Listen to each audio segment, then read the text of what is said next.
Hello friends, জীবনে প্রথম gimbal কেনার অনুভূতি অন্যরকম। এই জীবনে প্রথম কিনলাম এটা, জানি না কীরকম মানে হয়। জীবন ফার্স্ট প্রবাসের মাটিতে জিনিসটা মানে কেনা হলো, তাই আপনাদেরকে দেখানোর জন্য বের করা হলো।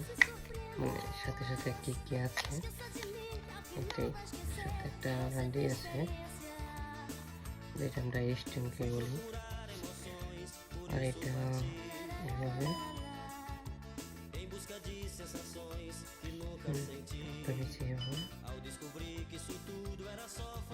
এই জন্য প্রথম কিনলাম। কিরকম লাগছে অবশ্যই বলবেন।